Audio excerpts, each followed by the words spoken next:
আসসালামু আলাইকুম। অনেকেই অনেক রকম ভাবেন যে বলেন রোগীরা যে, "হুজুর আমার উপরে জাদু করা হইছে, কুফুরি করা হইছে, আমি তো নামাজ পড়ি। আমার উপরে কি কোনো জিনের সমস্যা আছে? আমি তো নামাজি মানুষ। আমি নামাজ পড়ি, পবিত্রভাবে থাকি, কোরআন শরীফ পড়ি, জিকির আজকার করি, হ্যাঁ? আমি দান দক্ষিণা করি, আমি ভালোভাবে চলাফেরা করি। আমরা তো নামাজ পড়ি, আমাদেরকে তো জিন ধরার কথা না। আমাদের তো কোনো জিনের সমস্যা হবার কথা না। জিন তো আমাদের কাছেই আসতে পারবে না।" এরকম অনেকে ভাবে কিন্তু। আমরা অনেকেই এরকম চিন্তা ভাবনা করে থাকি যে আমাকে তো কোনোদিন কোনো জিন ধরতে পারত না। আমি সূরা কালাম পড়ি, আমি এই সূরা ইয়াসিন পড়ি, কোরআন শরীফ পড়ি, পবিত্র থাকি, নামাজ কালাম পড়ি ৫ ওয়াক্ত মসজিদে গিয়ে নামাজ পড়ি, এই সেই। অনেকে বলে ভাই নামাজ নামাজি আর বেনামাজি বিষয় না। দেখেন এই যে সিলেট উসমানীনগর কয়েকদিন আগে আমি ফেসবুকে, হ্যাঁ, আমি একটা ভিডিও ছাড়ছি, জানাজার ভিডিও ছাড়ছি। ছবি তুলে পাঠাইছিলাম। আপনারা হয়তো কেউ দেখছেন যে সিলেট উসমানীনগর আমার অনেক পুরাতন রোগী আছে। পুরো বাংলাদেশেই তো এমন কোনো বিভাগ নাই, এমন কোনো থানা নাই, জেলা নাই। ১৮ বছর ধরে চিকিৎসা করি, কবিরাজি করি। পুরা দেশের ভিতরে হাজার রোগী আছে আমার। লক্ষ রোগী আছে। ওই সিলেট উসমানীনগর একজন ৬০-৬৫ বছর বয়সের মুরুব্বি, হ্যাঁ, ইসুফপুরি হুজুর নামে হুজুর পরিচিত, বড় আলেম, ব্যবসায়িক মানুষ। ওইদিকে খুব নামকরা সম্মানিত ব্যক্তি। তো হুজুর একজন বড় আলেম, নামকরা বড় আলেম, বড় মাপে একজন, মানে বুঝেন না, ব্যক্তিত্ববান মানুষ, অনেক সম্মানিত মানুষ। উনার জানাজায় অনেক লোক হইছে। এই হুজুর দীর্ঘদিন যাবৎ ২-৩ মাস যাবৎ হাসপাতালে ভর্তি। হ্যাঁ, নাক দিয়া খাওয়া-দাওয়া করাইছে। মানে খুব খারাপ অবস্থা ছিল মারা যাওয়ার আগ মুহূর্তে। তো উনি যখন মারা গেছে, মারা যাবার ১০-১২ দিন আগে আমার সাথে যোগাযোগ করে তার এক ছাত্র যে, "হুজুর আমার আমার এই যে আপনি তো আমার চিকিৎসা করছিলেন, আমার রোগ ভালো হইছে। হুজুর আমার ওহানা আমার যে উস্তাদ আছে, উস্তাদের চিকিৎসা করতে হবে। তো পরীক্ষা দিয়ে দেখেন।" তো উনি পরীক্ষা দেওয়ার জন্য যেগুলো আমাকে দিতে হয়, এগুলো দিছিল। ওই রোগীর নাম, ঠিকানা, ছবি দিল। ৳১,০২০ দিতে হয় বিকাশে, পরীক্ষা দিয়ে দেখার খরচ। তো এগুলা পাঠাইছে। এগুলা দেওয়ার পরে আলহামদুলিল্লাহ পরীক্ষা দিয়ে দেখলাম যে এই রোগীর উপরে তারই নিজের আত্মীয়-স্বজন যা আছে এদের মধ্যে থেকে কেউ কয়েকজন মিল্লা তার সাথে সম্পত্তি নিয়া মনোমালিন্যতা আছে, সম্পত্তি নিয়া বা শত্রুতা আছে যেকোনো বিষয় নিয়া। তার স্বজনের মধ্যে থেকেই এই লোকের উপরে তন্ত্র-মন্ত্র, কুফরি অনেক কিছু করছে। জিন চালান, তাবিজ চালান, জাদু-মন্ত্র অনেক কিছু করছে তাকে হত্যা করার জন্য। তো লোকটা ৩ মাস যাবৎ বিছানায় পড়া, হাসপাতালে ভর্তি, অনেক কষ্টে আছে। তো ওদিকের নামকরা একজন বড় মাপের আলেম, সিলেট ওসমানীনগরের ইসাবপুরী হুজুর নামে সবাই চিনে উনাকে। অনেক নামকরা একজন বড় মাপের আলেম, একজন আমলদার মানুষ, বয়স্ক মানুষ, ৬০-৬২ বছর বয়স, সুস্থ মানুষটা। তার উপরে এই কুফরি কইরা তাকে একদম বিছানায় ফালায় দিছে। একদম শুকায় গেছে। শুকনা মানে তার শরীরে হাড় দিয়া চামড়া একলগে রাইখা রইছে, এমন অবস্থা। ওই মুহূর্তে যখন আমি পরীক্ষা দিয়ে দেখলাম, দেখার পরে আমি জানাইলাম, পরে বলল চিকিৎসা করেন। চিকিৎসা করলাম। চিকিৎসা করার পরে আজকে চিকিৎসা করছি, কালকেই লোকটা মানে মোটামুটি সুস্থ হয়ে গেছে। তার উপরে যে জাদু-কুফরি এগুলা ছিল সব নষ্ট করছি আমি। নষ্ট করার পরে জিন-টিন ছিল এগুলা বন্দি করলাম। পরে উনার শরীর বন্ধ করা হইছে। আলহামদুলিল্লাহ লোকটা মোটামুটি মানে সুস্থর দিকে আগাইছে, একটু ভালো। পরের দিন হাসপাতাল থেকে তাকে ছুটি দিল। বাড়িতে চলে গেছে। বাড়িতে চলে যাওয়ার পরে ১০-১২ দিন পরে মানে আমার কাছে আমার জিন হুজুররা বলতেছে, যারা চিকিৎসা করে আইছে, ওই লোকের চিকিৎসা যে জিনরা করছে, ওই জিনরা এসে আমার কাছে কান্নাকাটি করতেছে। আমাকে, "কি হইছে? তোমাদের কি হইলো আবার?" ওরা বলতেছে হুজুর এই কাহিনী, ওই হুজুরটা মারা গেছে। ওই হুজুরটা সকাল ৮টা ১০-এ মারা গেছে।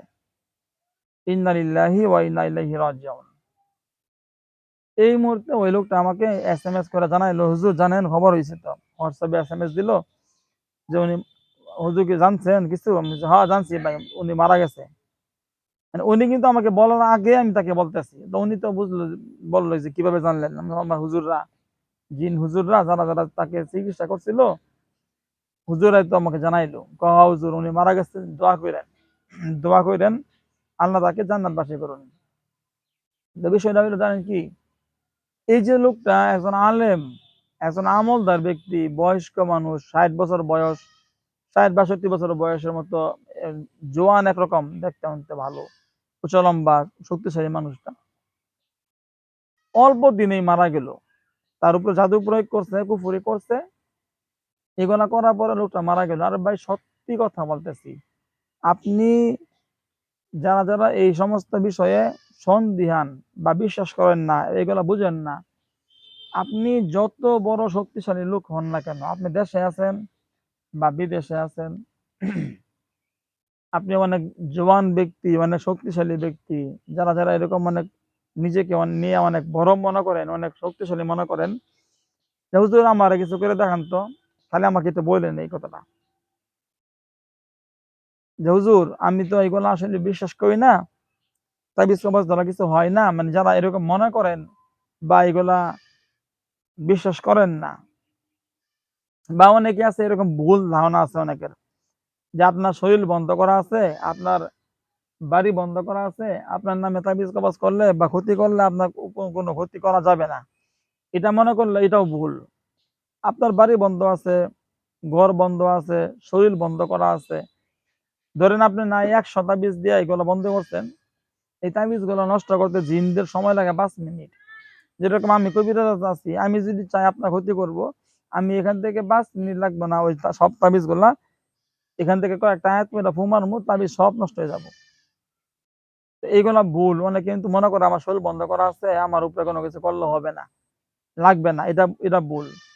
আপনি দেখেন আমাদের রাসূল সাল্লাল্লাহু আলাইহি সাল্লাম, হ্যাঁ আল্লাহ রাসূল সাল্লাল্লাহু আলাইহি সাল্লাম, তার শরীরে মশা মাছি বসা হারাম ছিল।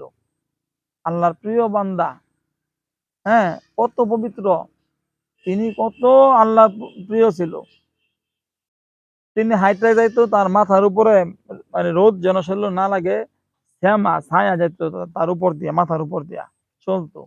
তিনিও হাঁটতেন, ছায়াও হাঁটতেছে। তো উনার উপরেই তো জাদু করা হয়েছিল, জাদু করা হয়েছিল, তিনি অসুস্থ হয়েছিল। আর আপনি আমি কি নামাজি হয়ে গেলাম, কি বুজুর্গ হয়ে গেলাম, যে আপনার আমার উপরে জাদু প্রয়োগ করলে জাদু হবে না? অনেক কবিরাজরা বলে আমার উপরে কিচ্ছু লাগবে না। এরা আসলে কবিরাজ না, এরা কবিরাজ নামে অতটা, নামে নামেই কবিরাজ, কামে কবিরাজ না। অনেক কবিরাজরা মনে করে তার শরীর বন্ধ করা আছে, তার শরীর হাজার কিছু করলেও তার শরীর লাগতো না, এটা ভুল। যদি কোনো কবিরাজ থাকেন, যে আপনি মনে করেন আপনার উপরে কুফরি করলে, জাদু করলে, তাবিজ করলে, ক্ষতি করলে লাগবে না, আমার সাথে যোগাযোগ করেন, আমার সাথে সাথে আপনি যোগাযোগ করেন, আপনাকে একদিনের মধ্যে বিছানায় ফেলাই দেবো আমি, যত বড় বেদা হন আপনি, একদিন লাগবে না। যদি কোন যে আমরা ল্যাংদা পাগলা বানান, আপনারা ল্যাংদা পাগলা বানায় ফেলাম ২৪ ঘন্টার মধ্যে। দেখতে চাইলে, যারা যারা দেখতে চান, আমার সাথে যোগাযোগ করেন ভাই, ১ টাকাও লাগবে না, কিন্তু ভালো করতে টাকা লাগবে। আপনার ক্ষতি করতে করবেন, ক্ষতি করব, ১ টাকাও লাগবে না। কিন্তু বড় করবেন হুজুর সুস্থ করেন, ভালো করেন, সুস্থ করতে টাকা রাখবো, ওরা টাকা ছাড়া আমি চিকিৎসা করতাম না। এই জন্য বলি যে আপনারা, আমরা প্রত্যেকটা মানুষের উপরে জাদু আক্রান্ত, জাদু করা, কুফরি করা, ক্ষতি করা, শত্রুরা আমাদের ক্ষতি করতে পারে। আর যারা যারা শারীরিক ভাবে অসুস্থ আছেন, ডাক্তার দেখাচ্ছেন, বারবার একটা একটা রোগ বালাই হইতেছে, আপনারা একটা পরীক্ষা দেওয়াবেন, পরীক্ষার খরচ হইল ১,০২০ টাকা। আমি ১,০২০ টাকা ছাড়া কখনোই পরীক্ষা দিয়ে দেখি না। যারা যারা পরীক্ষা দিয়ে দেখতে চান যে আমার উপরে কোনো তাবিজ করা আছে কিনা, আমার উপরে কোনো জাদু করা আছে কিনা, কুফরি করা আছে কিনা, তন্ত্র মন্ত্র করা আছে কিনা, আমার উপরে কোনো ক্ষয়ক্ষতি করা আছে কিনা, কোনো জিন চালান দেওয়া আছে কিনা, বা আমার রিজিক বন্ধ করা আছে কিনা। যারা এরকম বিষয় দেখতে চান, ঠিক আছে, পরীক্ষা দেওয়ার জন্য 1020 টাকা আমাকে দিতে হবে বিকাশে। আর আপনাদের নাম, ঠিকানা, ছবি দিবেন। বাস পরীক্ষা দিয়ে দেখবো, সব বলে ফেলবো আপনার উপরে কি করা আছে না করা আছে। আর চিকিৎসার জন্য বলি আমি, আপনারা সবসময় জিন সাধক, যে ব্যক্তি জিন সাধনা করছে, জিন সাধক এমন লোকদের মাধ্যমে আপনারা চিকিৎসা করাবেন।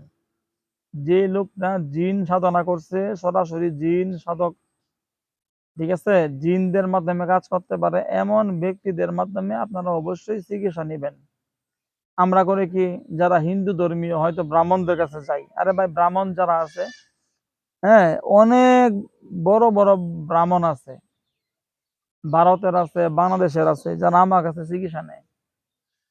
আমার সাথে যোগাযোগ করে টাকা পয়সা দিয়ে চিকিৎসা করে, আমার দিয়া সুস্থ করার জন্য আমাকে এরা কিছু না, এরা শুধু পূজনীয় ভাই, যারা ব্রাহ্মণ ওরা পূজার কাজগুলা পারে, পূজার নিয়ম কানুন গুলা ওরা পারে, কিছু মন্ত্র তন্ত্র পারে, যেগুলা দিয়া, হ্যাঁ, বুক দেওয়া হয়, খাবার দেওয়া হয়, যেগুলো দিয়া পূজা করা হয়, ওইগুলো ওরা জানে, বুঝে।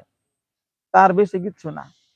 মাদ্রাসার বড় বড় হুজুররা আছে, মসজিদের বড় বড় হুজুররা আছে, বক্তা আছে, অনেক পীর পীর হুজুররা আছে, পীর সাহেব আছে, এরকম অনেক ব্যক্তিরা আছে দুনিয়াতে। আমরা করে কি, এই সমস্ত বড় বড় হুজুরদের কাছে যাই, বক্তাদের কাছে যাই আমরা।